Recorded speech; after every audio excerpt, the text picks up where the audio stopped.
My parents treated me like the backup and stopped my proposal in front of everyone, so I cut them off and got married without them. Years later, a hospital confession revealed why they kept me around. Growing up, my parents made it pretty clear I was the backup kid. I didn't fight it. I just built my own life and walked away. I thought that would be the end of it. Turns out they had other plans.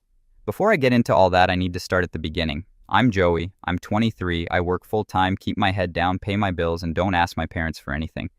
I have an identical twin brother named Ross. Identical on paper only. Our faces matched, our builds didn't.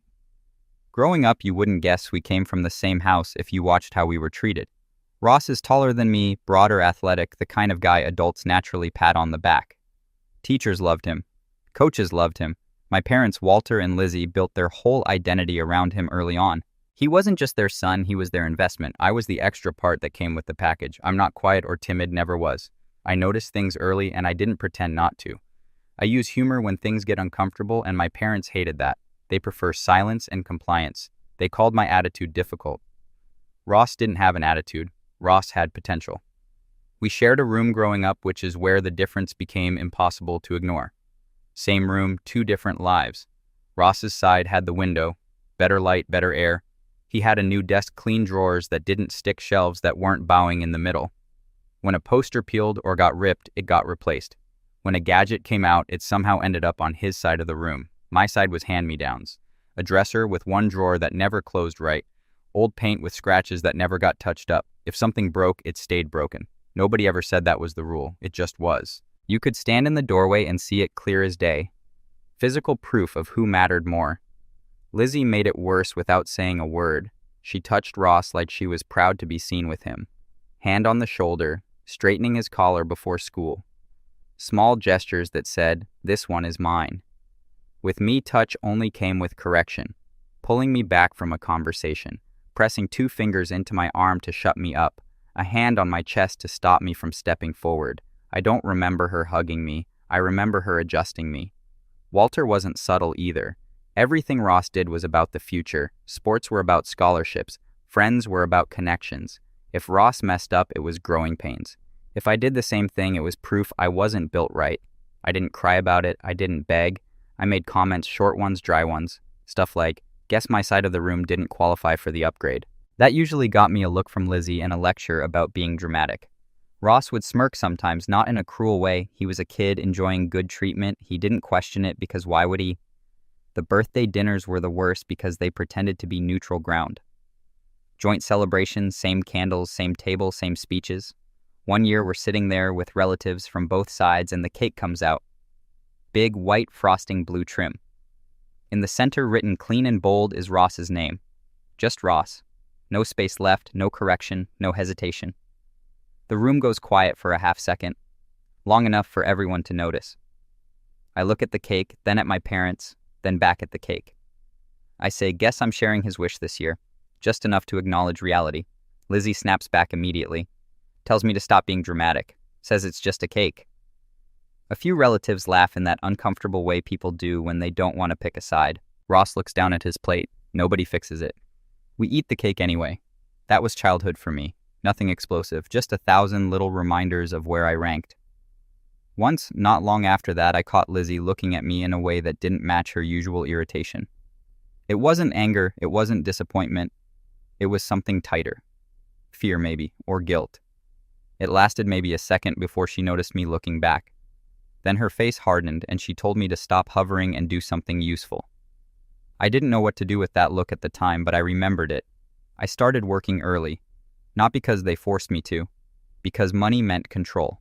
It meant rides I didn't have to ask for. Clothes I didn't have to justify. Space that was mine. Ross didn't need that. Everything showed up for him without effort. Fast forward a few years, I'm 17 out of the house, more spending less time there on purpose. Senior year, already working more hours than I was sleeping. One afternoon, I stopped by a small bakery near my job, just needed something quick before heading home. That's where I met Trinity. She was behind the counter, flower on her sleeve, hair pulled back like she'd been working all day. I made a comment about the display looking too good to trust. She shot back that it was fine as long as I didn't ask for recommendations, and then ignore them. No flirting script. No awkwardness, just normal. I paid, she handed me the bag, and for once I wasn't being measured against someone else. No comparison. No ranking, just a conversation that stayed where it was. I walked out thinking how strange it felt to be treated like a whole person without having to earn it. Football ran our house. Not casually, not as a hobby. It was the axis everything rotated around. Fall schedules were built around game days. Dinners were timed around practice. Conversations ended early if a highlight reel was coming on. If you didn't know Ross's position stats or next matchup, you weren't really part of the family. Ross played linebacker, big kid, fast, loud on the field. Coaches loved him. Walter lived for it. He learned the rules late and then acted like he'd invented the sport. Every win was proof he was doing something right as a father. Every loss was the ref's fault or a bad call. He wore team gear like a uniform. He introduced himself as Ross's dad more often than he used his own name. Ross never lacked support. New cleats every season, extra camps in the summer, private sessions when a coach hinted he could go further. Walter was at every game. Early, loud, pacing the sidelines like he was part of the staff.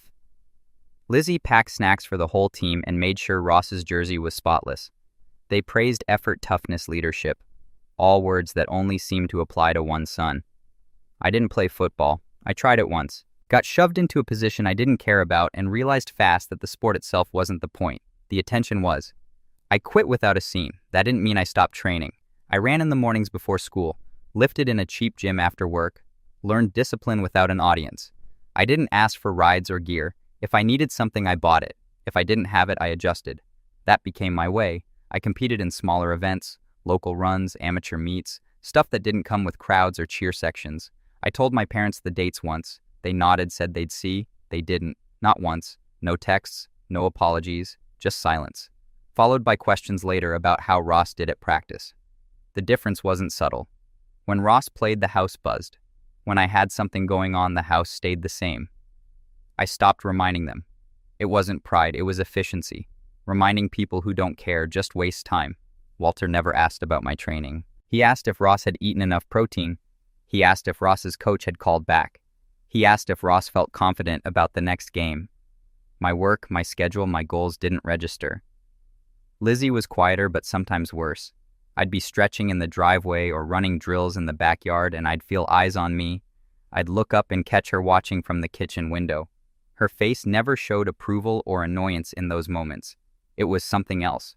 Tight, unsettled, like she wanted to say something and didn't know how. The second I noticed, she'd away or snap at me to stop pacing holes in the grass. One Saturday, I had an event Trinity knew about. She'd asked earlier in the week, casual, like it wasn't a big deal. I told her she didn't have to come. She showed up anyway.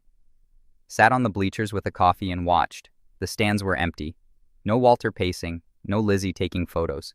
Just her, a few strangers, and the sound of shoes on pavement. After we walked back to the car, she didn't say anything right away. Then she asked, "They always skip this stuff." I shrugged. Same move I'd perfected over the years. They're busy.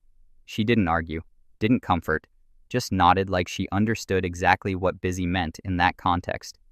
That was the thing about her. She noticed patterns and didn't pretend not to.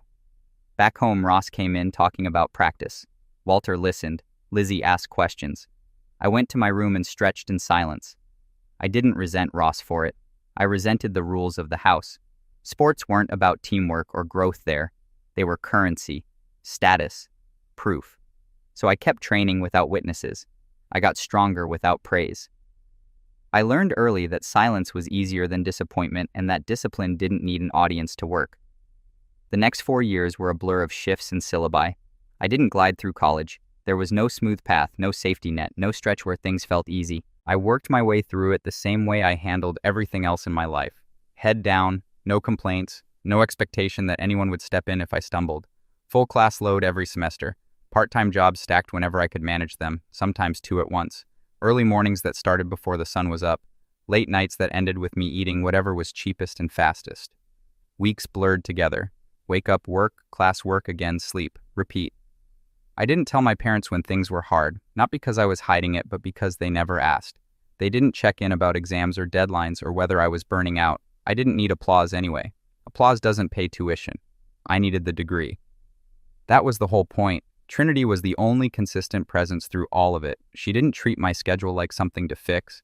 She didn't give speeches or try to hype me up like a coach before a game. She just existed in my life without conditions. Coffee waiting before early exams, food in the fridge when I got home late and barely had the energy to speak. A simple you good that didn't demand a detailed answer or a performance. If I said yes, she accepted it. If I said no, she didn't panic. That steadiness mattered more than encouragement ever could. Graduation day was supposed to be neutral, that's what I told myself. Public space, too many people around for anything weird to happen. Caps and gowns everywhere.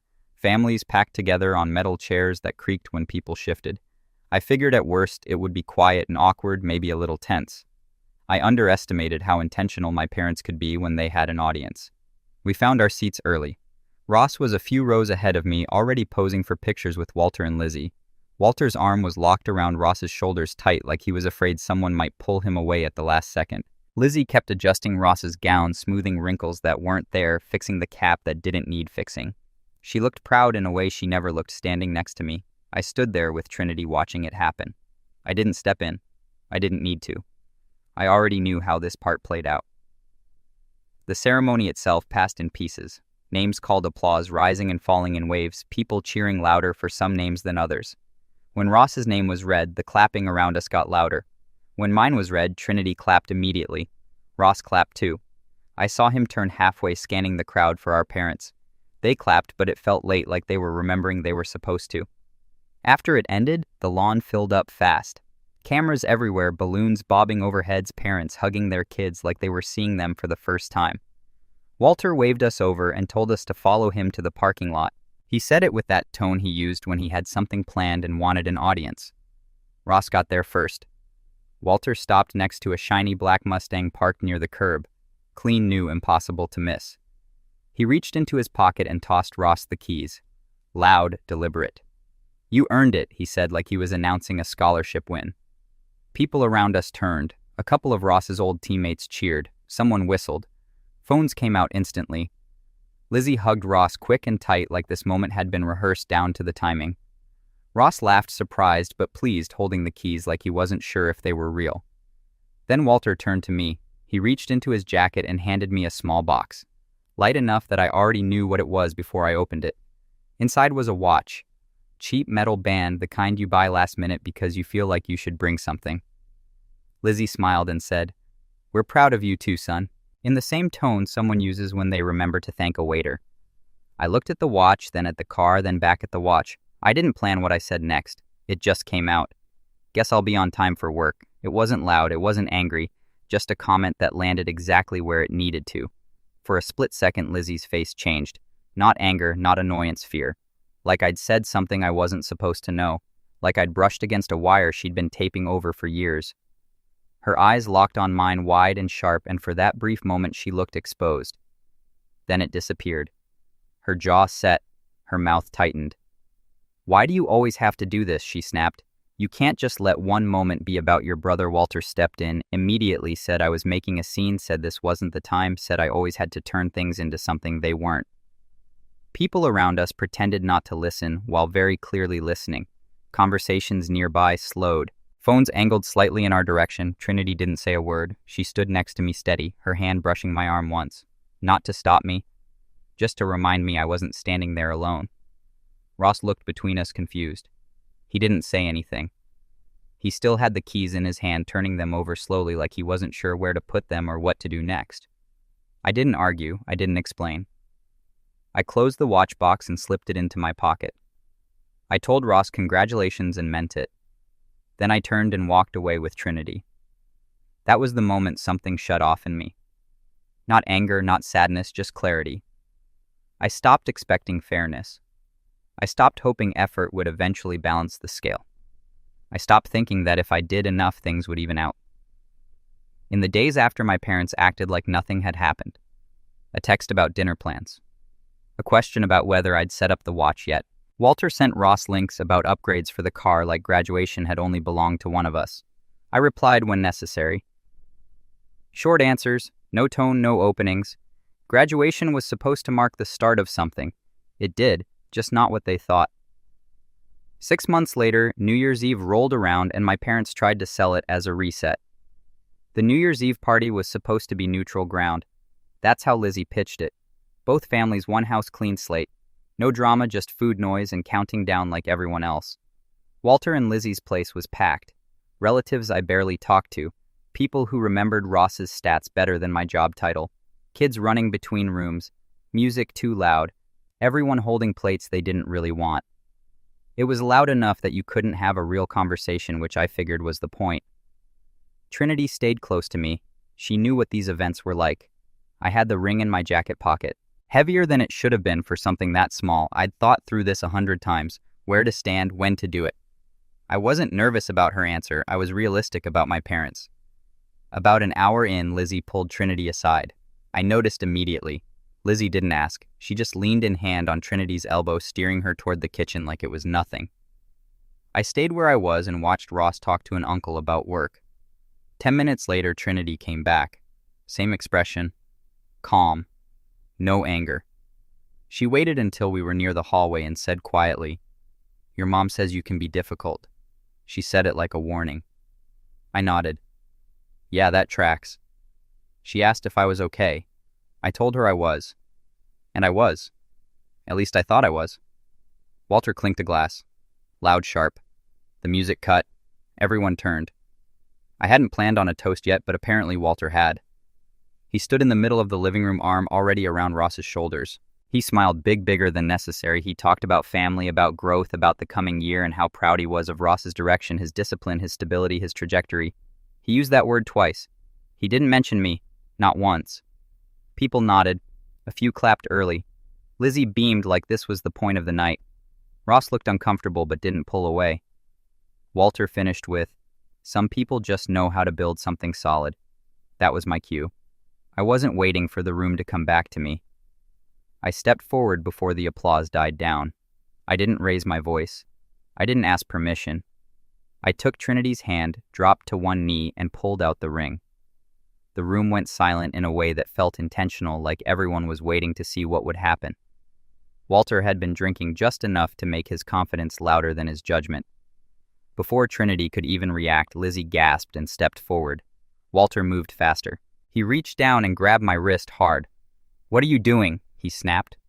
I stood up slowly and pulled my hand back. "Proposing." Walter laughed once, sharp and ugly. "No, you're not." Lizzie jumped in. "This isn't appropriate. You don't do this here." Walter cut me off. "You haven't earned the right to use this family's name like that. You have nothing to offer her." He gestured toward Ross without even looking at him. "He does." That's when Ross finally spoke. "What the heck are you talking about?" Lizzie waved him off. "Not now." Ross stepped forward. "No, right now. You're embarrassing yourselves." Walter ignored him completely and turned back to me. "You want to play husband? You can't even match your brother. You think love makes up for stability?" The room started buzzing. People whispering, phones coming out. I saw Laura, my cousin, near the couch, already holding her phone up, eyes lit, like she'd been waiting for something to happen all night. Ross raised his voice. "Stop, both of you! This is insane!" Lizzie snapped back at him. "Don't take his side." "I'm taking the right side," Ross said. "You're out of line." Walter told him to shut up. Said he was being disrespectful. Said I was ruining the night. I looked at Trinity. She hadn't moved. She was calm in a way that made everything else look ridiculous. I said one sentence. "We're leaving." I didn't wait for a response. I took Trinity's hand and walked out. Behind us, voices overlapped.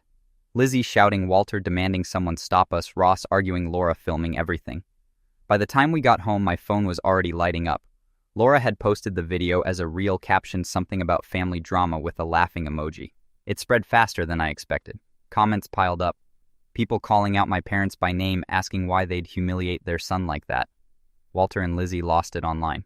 They commented back long paragraphs accusing me of abandoning them, of betraying family, painting themselves as heartbroken parents whose son turned on them publicly. The family group chat exploded, aunts, uncles, cousins weighing in. Some telling me I should apologize, others saying both sides were wrong. A few pretending they didn't see anything wrong at all. I didn't respond, I didn't defend myself, I left the chat. Blocked numbers, changed settings. By the end of the night, my phone was quiet. That was the start of no contact. I didn't announce that I was cutting contact. I didn't send a final message or explain myself. I just disappeared. I changed my number and wiped my online presence. I left one line open for Ross only. No one else got it. I set my email so anything from my parents went straight into a folder I never opened. I didn't check it. Silence isn't dramatic when it's deliberate. Life got quieter fast. Just work, training, sleep, repeat. I picked up more hours, took a better position when it came up, started making decisions without running them past anyone who thought they owned me. Trinity stayed solid through all of it. She didn't treat the no contact like a crisis or a phase. She didn't push me to talk about my parents, and she didn't pretend they didn't exist either. If I brought them up, she listened. If I didn't, she let it go. That mattered more than comfort ever could. The chaos faded, routine took its place, mornings stayed early, training stayed consistent, evenings stayed quiet. For the first time, my life felt like it belonged to me instead of reacting to someone else's expectations. A few months in, we went to her parents' place for her birthday. Nothing fancy, dinner at home, cake from a local place. Her parents were normal in a way that still caught me off guard. They asked about work, they listened to answers. No comparisons, no rankings. After dinner, when things slowed down and her parents stepped into the kitchen, I asked Trinity to step out back with me. No crowd, no toast, no interruption. I didn't get on one knee this time. I just handed her the ring and said, I still want this, just without an audience that hates me. She laughed once, then said yes like it wasn't a question. That was it. No chaos, no commentary. Just a clean moment that didn't need defending. We didn't post it right away. We told the people who mattered. Life moved forward without noise. About a year later, I heard about Ross's engagement by accident. A coworker mentioned seeing something online and asked if that was my brother. I checked once. One photo already making the rounds. Ross standing next to his fiancée, smiling in a way that looked genuine. I didn't see an invite. At first, I didn't question it. It made sense in a way. We hadn't spoken much since New Year's. I figured Ross had chosen his side. It stung, but not enough to reopen anything. I'd already accepted that distance was the cost of peace. A week later, Ross called. I almost didn't answer. I picked up out of curiosity, not hope. Hey, he said. He sounded tense. That was new. I told him he had 5 minutes. He didn't argue. He explained why I wasn't invited to the engagement party. Walter and Lizzie had pushed hard, said inviting me would send the wrong message, said it would stir things up, said it would shift attention away from Ross's moment. They framed it as protection. Ross went along with it, not because he agreed, but because he froze. Same pressure, same habits. I hated myself for it, he said. I should have called you immediately. I let him talk. He didn't soften it, he didn't excuse it. He apologized clean and direct. I believed him. I told him I'd assumed the worst and that part was on me. I told him I wasn't angry. I was tired. There's a difference. He asked if we could meet. I said yes, but not at either of our houses. We met for coffee. No parents, no background noise. Just two grown men sitting across from each other without anyone managing the conversation. Ross talked more than I expected, about how the proposal incident cracked something open.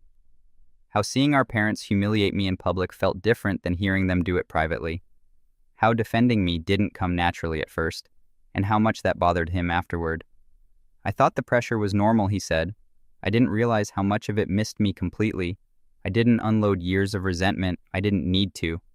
He wasn't asking for forgiveness for the past. He was taking responsibility for the present. I told him the truth. None of this was his fault. He didn't design the rules. He just benefited from them. That didn't make him the enemy. It made him human. He looked relieved, like he'd been holding something heavy without knowing what it was. We didn't hug. We shook hands. That felt right. After that, we talked occasionally. No forced closeness, no pretending the past didn't exist, just honesty and space. That's when something finally settled for me. I stopped tying Ross to our parents in my head. He wasn't the reason I grew up overlooked. He just grew up protected. Life stayed quiet. Good quiet. Trinity and I moved forward without interference. Plans stayed ours. Decisions stayed clean. For the first time, my future wasn't competing with my past. We kept the wedding small on purpose. Trinity and I didn't want a crowd that felt like an obligation. We wanted people who knew us, not people who needed to be impressed. The guest list was tight. Friends who'd been around long enough to know the real version of us. Her parents. A few relatives on our sides who didn't ask weird questions. Ross. Laura. That was it. Walter and Lizzie were not invited. There was no debate about that. No announcement, no explanation. An invitation is a privilege, not a birthright. They'd lost that a long time ago. The day itself was calm. No rushing. Trinity looked relaxed in a way that made everything else fade out. Her parents treated me like I already belonged there. No speeches about family legacy, no comments about what I owed anyone. Ross showed up early. He didn't make it awkward, didn't act like a mediator. He shook my hand, told me congrats, and said, Trinity looked happy. He meant it. That was enough. The ceremony was simple, no dramatic pauses, no long vows that tried to fix old wounds. We promised what mattered and moved on. When it was done, I felt lighter than I expected. Not because I'd gained something, but because I hadn't had to defend it. We didn't post anything that day. Phones stayed in pockets. The night ended quietly. Laura changed that. A few days later, she posted photos from the wedding. Not maliciously, not kindly either. Just Laura doing what Laura always does. Centering herself near the moment and letting the rest burn.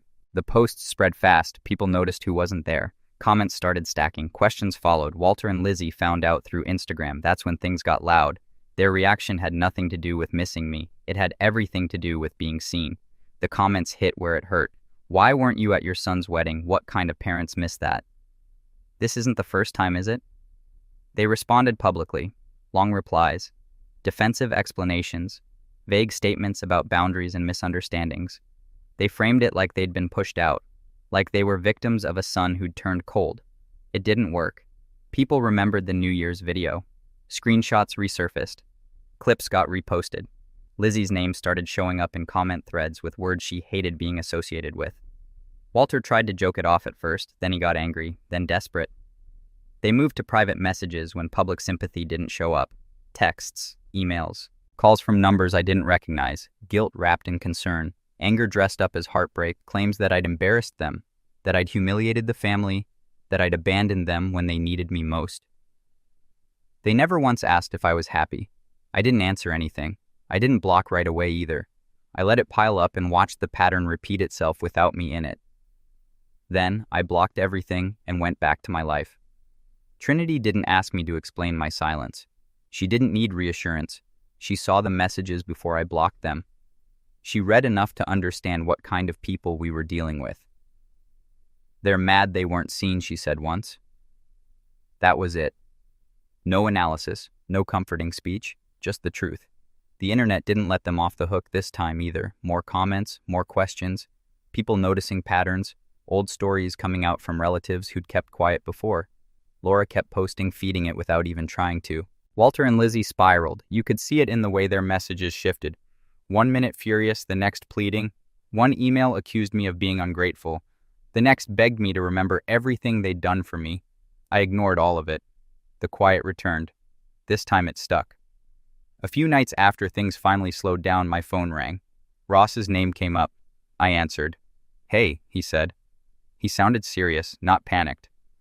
That got my attention. I asked what was going on. He paused for a second, then said, It's about Mom and Dad. Something's happened. Dad wants to talk to you. He says it's important. I didn't answer right away. Lizzie didn't have some dramatic public collapse. No cameras, no scene. She went down at home and didn't come back up fast enough for anyone to pretend it was nothing. The paramedics used words nobody likes. Heart rhythm, stroke, risk observation. Overnight turned into tests. Tests turned into that specific kind of quiet that only happens when doctors stop guessing and start measuring. She didn't call me herself. She asked Ross to do it. Ross called late that night. His voice was steady, but there was something under it I hadn't heard before, not panic. Wait, she's in the hospital, he said. She asked for you. Dad wants to talk too. They're saying it's important. I didn't answer right away. Is this an apology thing, I asked. No, Ross said. Then he hesitated. This is different. Ross doesn't hesitate. That pause mattered. I told him I'd come once. One visit. No promises, no follow-up conversations. He didn't argue. Okay, he said quiet. Trinity drove with me. She didn't lecture me about forgiveness or closure. She didn't try to prepare me for anything. We parked, walked inside, and stopped at the entrance to Lizzie's floor. She squeezed my hand once. I'll be right here. That was all I needed. Lizzie looked smaller in the hospital bed. Not fragile. Smaller. Like someone who'd finally run out of energy to manage appearances. Walter stood by the window, arms crossed, staring outside like the city had answers. Ross stood near the door, tense, like he already knew whatever was coming wouldn't leave him intact. Lizzie didn't waste time. I don't have much time, she said. I waited, and I don't want to die with this in me. That told me everything. This wasn't about me.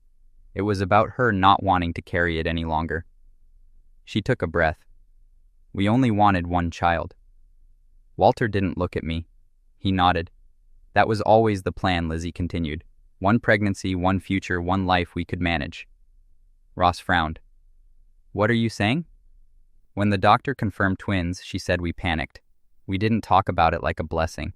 We talked about options. I said nothing.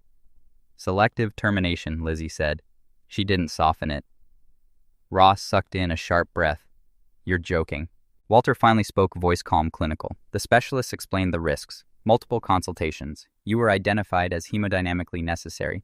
Losing you would likely mean losing him too. The words sat there ugly and cold. Lizzie swallowed. You were smaller. The doctor said you were physically weaker. Ross turned toward me. What does that mean? Walter answered like he was reading off a report. He was providing critical blood flow shared nutrients. Terminating him would have compromised the stronger fetus. Ross went still. You mean me? Lizzie nodded. So Ross said slowly, I'm alive because of him. Yes, she whispered. The room felt tight, like the air had thickened. Lizzie started crying then. Not loud, not dramatic, just tears sliding down while her hands shook. Every time I looked at you, she said to me, I remembered what we almost did, what we would have done. I stayed still. No shaking, no rush of anger, just pieces clicking into place. The correction instead of affection, the tension, the way she touched me like I might break something just by existing. Walter cleared his throat. We regret how things turned out. I looked at him. That's it. Lizzie reached for my hand. I stepped back before she could touch me. I'm sorry, she said. I'm so sorry. I finally spoke. Sorry for what? She blinked. For everything. I shook my head. No, be specific. She struggled. For how we treated you. I let a beat pass. Sorry for getting caught, or sorry the internet noticed, or sorry you had to say it out loud before something worse happened. Walter snapped. That's not fair. I turned to him. You reduced my existence to a medical function 5 minutes ago. Don't talk to me about fair. Ross spoke then, voice strained. I didn't know. I swear I didn't know. I know I said and I meant it. Lizzie was crying harder now. I didn't know how to love you, she said. I was afraid of you. Every time I saw you, I thought about what could have happened. That was the closest thing to honesty she'd ever given me. I didn't raise my voice.